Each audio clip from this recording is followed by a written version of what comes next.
Queridos hermanos, les invito a abrir sus Biblias en la primera epístola de Juan. Si, por ejemplo, usted estuviera en Cuba como casi todo el mundo usaba la misma Biblia, del mismo tamaño, y era lo que podíamos tener. Muchos éramos privilegiados de tener Biblia, otros no. Les voy a decir hasta la página. Busquen en la página tal. La primera epístola de Juan, capítulo 3.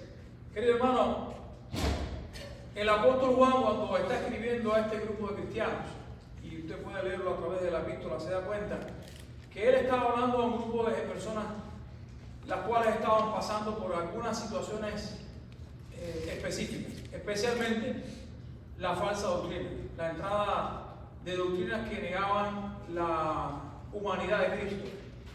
Y Juan se dedica a defender precisamente ese aspecto de que él es nuestro abogado. Por ejemplo, cuando habla de un abogado, está hablando de alguien que humanamente usted puede saber quién es. Habla de aquellos que niegan que Jesucristo es el Hijo de Dios. Y ese término para los judíos, Hijo de Dios, no indica precisamente su naturaleza divina, sino su naturaleza mesiánica y perfectamente humana. Y una serie de cuestiones que usted puede ver dentro de la epístola. Y Juan está señalando que dentro de ese grupo de creyentes había personas que vivían también lamentándose por las situaciones que estaban pasando. Y se parece mucho a lo que está pasando hoy día. Hoy día la gente, yo he visto que se divide ese lamento en dos grandes grupos.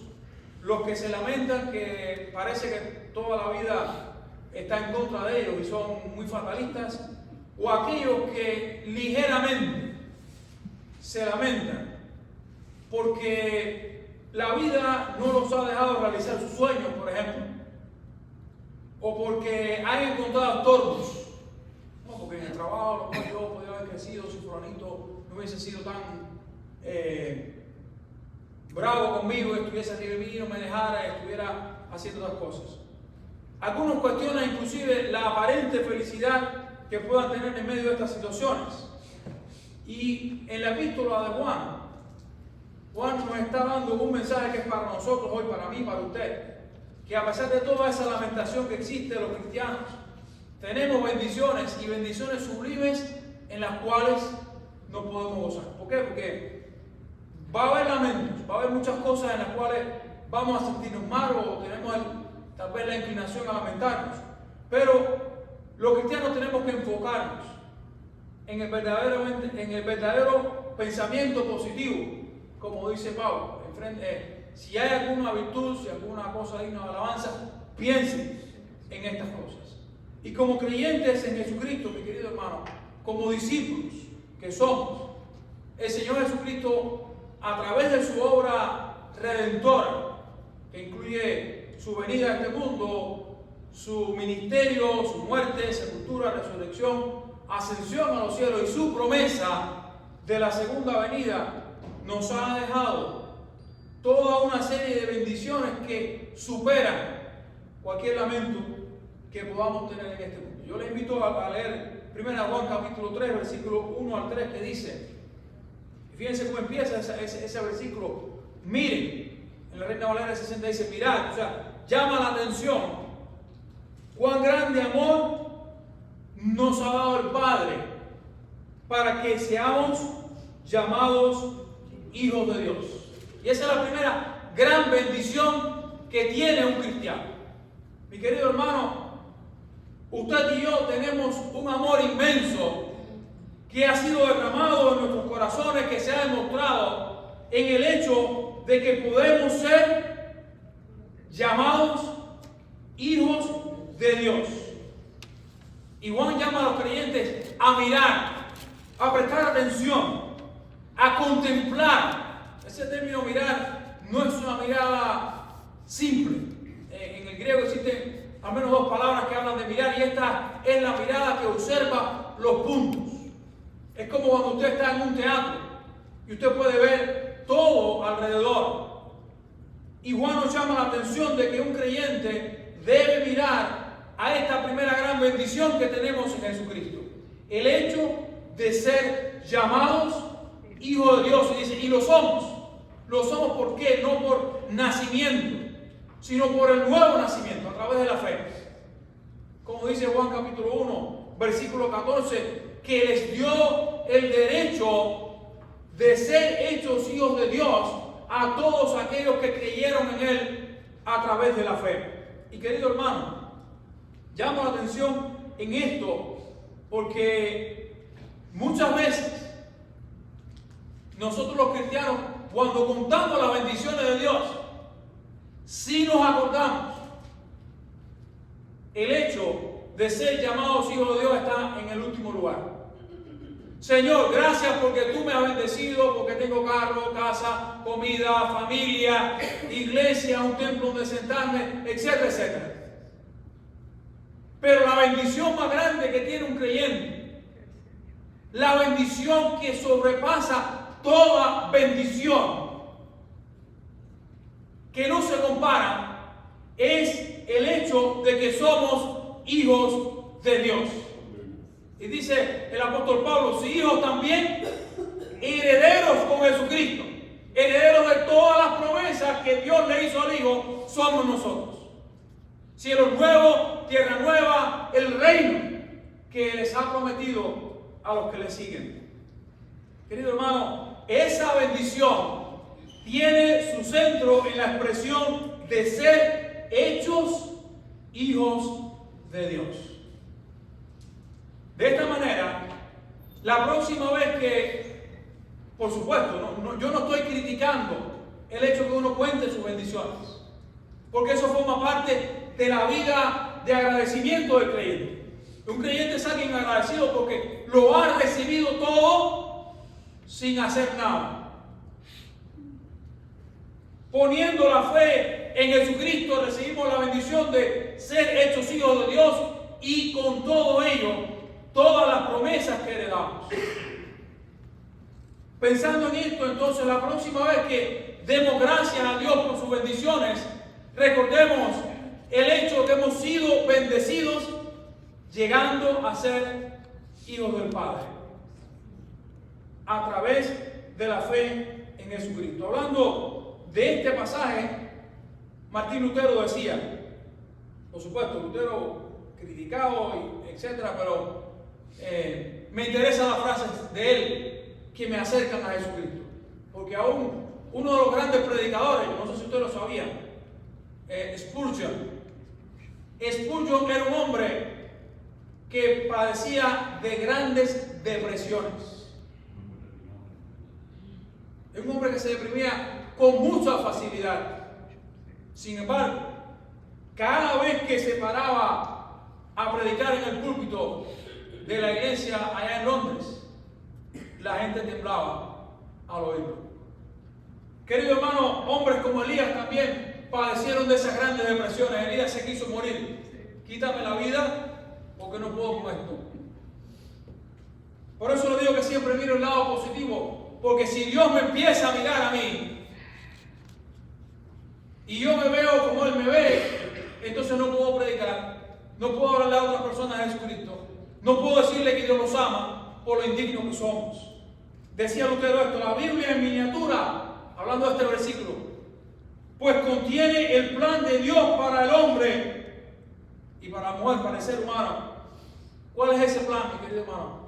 Llegar a ser hechos hijos de Dios a través de la fe. Cuando usted ve la genealogía, por ejemplo, en Crónicas y en el libro de Mateo, ¿cómo comienza? Adán, hijo de Dios. Ahí fue donde comenzó el propósito de Dios con la raza humana, y hacia ahí ese propósito se dirige en los cielos nuevos y en la tierra nueva, que lleguemos a ser hechos hijos de Dios, hijos herederos de toda la promesa.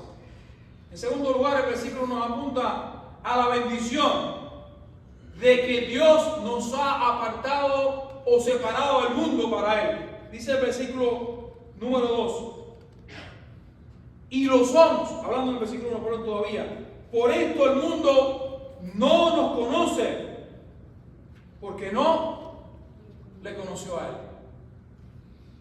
El mundo, las personas que rodeaban el Mediterráneo, las personas que estaban en Israel, sí conocieron acerca de Jesucristo, lo vieron, muchos preguntaron por él.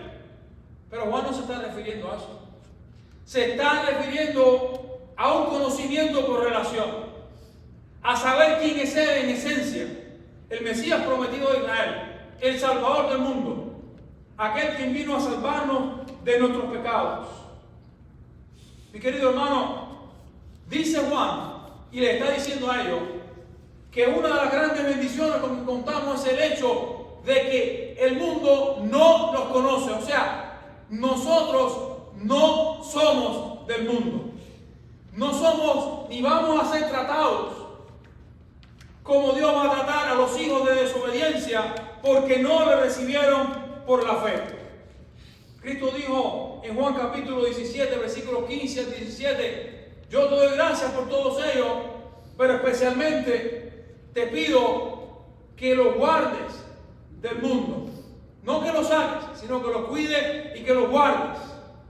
Oró por nosotros, oró por sus discípulos, oró por nosotros para que el Señor nos guardara de la malvada influencia que tiene el mundo. No es que nos meta en una caja ni en una campana de cristal, sino que nos demos cuenta de que aquellas personas que no son cristianas, aun cuando sean nuestros familiares, pertenecen a una relación distinta.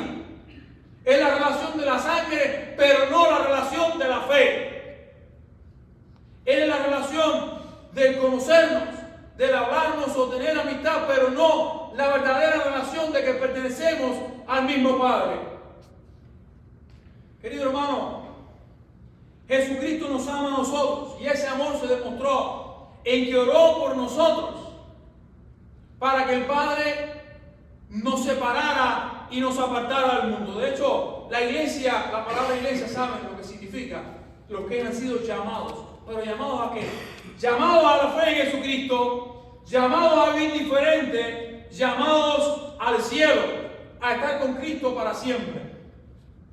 El que no recibe a Cristo por la fe y no recibió ese llamado, no será de los que gocen de este privilegio. Por ejemplo, hablando del gozo, ejemplificando el gozo que puede tener un creyente, los campesinos que hacen con sus cosechas, cuando ven sus siembras crecer, se gozan en los frutos, en su trabajo.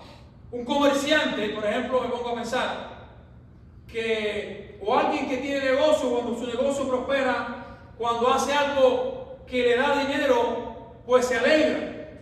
Los científicos se alegran en los descubrimientos, en cosas que pueden ayudar a la humanidad a vivir mejor. Un creyente, nosotros nos gozamos en la bendición del amor de Dios y del hecho de ser llamados hijos de Dios. Querido hermano, continúan, amados, ahora si somos hijos de Dios y aún no se ha manifestado lo que seremos. Y esta es la última bendición que Juan está hablando y la que vamos a gozar. La bendición de ser semejantes a nuestro Señor Jesucristo el día de la resurrección. Dice, pero sabemos que cuando Él se manifieste, seremos semejantes a Él, porque lo veremos tal como Él es. Y esa es la esperanza, dice Juan. Y todo aquel que tiene esa esperanza de ver el retorno de Cristo, de saber que seremos semejantes a Él, porque vamos a ser transformados o resucitados, esa esperanza nos guía a purificarnos en Él. Es la esperanza, mi querido hermano, que cuando Cristo retorne, usted y yo, si estamos vivos, seremos transformados a la imagen del Señor. Vamos a recuperar plenamente la imagen de la creación, que fuimos creados a imagen y semejanza a Dios.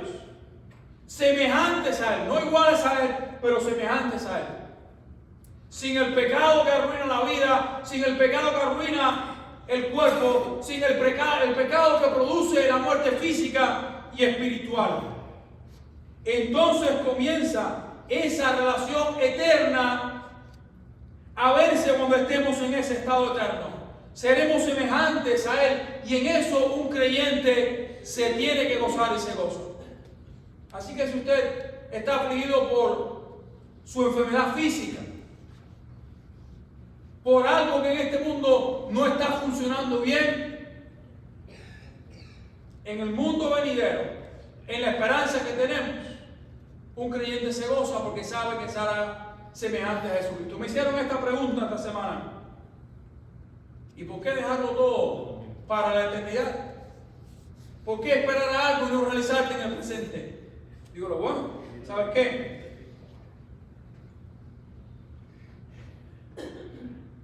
Para mí es difícil vivir en este mundo con plena seguridad o vivirlo plenamente.